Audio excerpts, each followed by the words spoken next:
ഈ ചോരയെ പറഞ്ഞ എല്ലാവർക്കും ഈ ദോഷം വരാൻ സാധ്യതയുണ്ട്. നൈസായിട്ട് എന്റെ കുടുംബത്തെ പറഞ്ഞതാണല്ലേ? അഭിമോന് ഞങ്ങളോടുള്ള ദേഷ്യം ഒട്ടും മാറിയിട്ടില്ല അല്ലേ? ഡോക്ടറെ കാണണ്ടേ? മനുഷ്യ ചൊറിഞ്ഞ് ചാവുന്നതിന് മുമ്പ് കൊണ്ടുപോകും. എന്നാ നിങ്ങൾ വീട്ടിലോട്ട് ചെല്ലേ. മോളെ, അമ്മ മോളെ വീട്ടിലോട്ട് വന്ന് കണ്ടോളാം.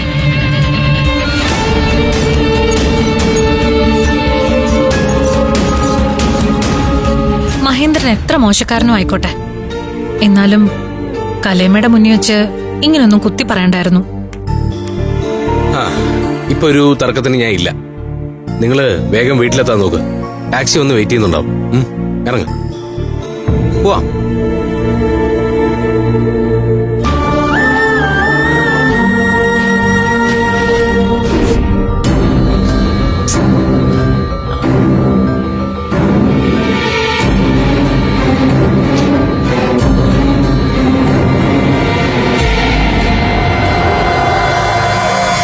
അവനോട് ചേച്ചി അത്രയും പറഞ്ഞ പോരായിരുന്നു,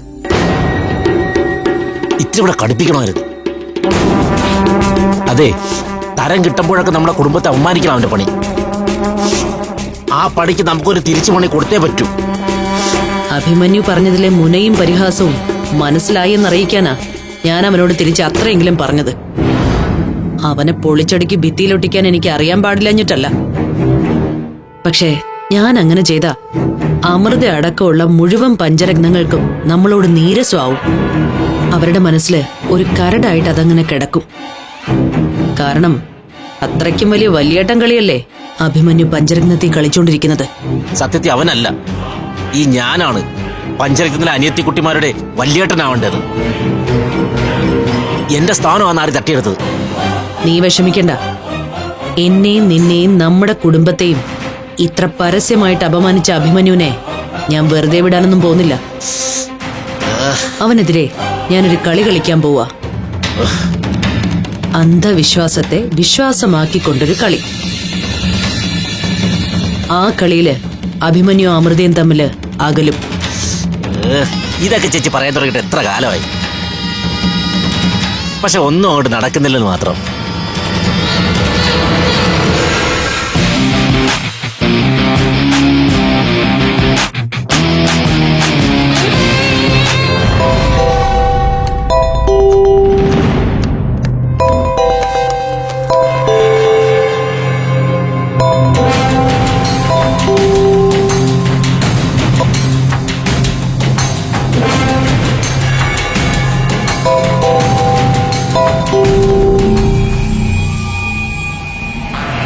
ഹലോ മാഡം.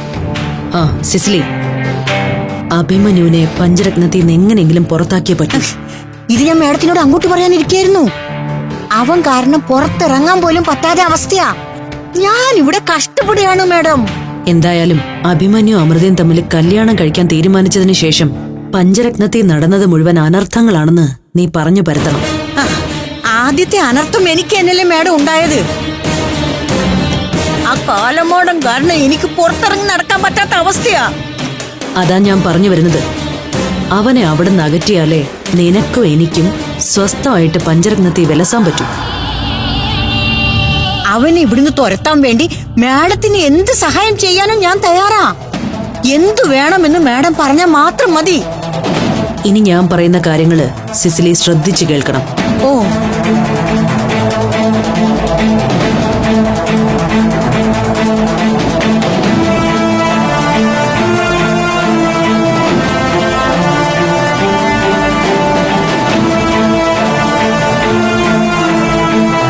ശരി.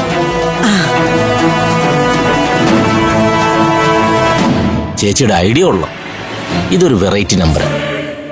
ഇതെല്ലാം നിനക്ക് അമൃതയെ സ്വന്തമാക്കാൻ വേണ്ടിയുള്ള എന്റെ ത്യാഗങ്ങളാ. ചേച്ചി തള്ളൊന്നും നിർത്തുന്നുണ്ടോ? പഞ്ചരത്ന ഹോട്ടലും ആ വീടിരിക്കുന്ന സ്വത്തുമാണ് ചേച്ചിയുടെ ലക്ഷ്യമെന്ന് എനിക്കറിയാം. അതുകൊണ്ട് വലിയ ത്യാഗത്തിന്റെ കാര്യമൊന്നും പറയണ്ട കേട്ടോ.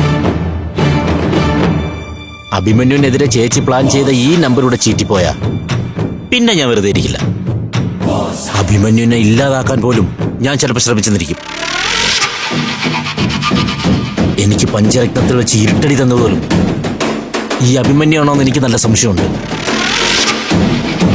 അവൻ രാത്രികാലങ്ങളിൽ പഞ്ചരത്നത്തിൽ കറങ്ങി നടക്കുന്നുണ്ടോ എന്ന് എനിക്കൊരു സംശയം. അക്കാര്യത്തിൽ നീ വെറുതെ അമൃതയെ സംശയിക്കണ്ട.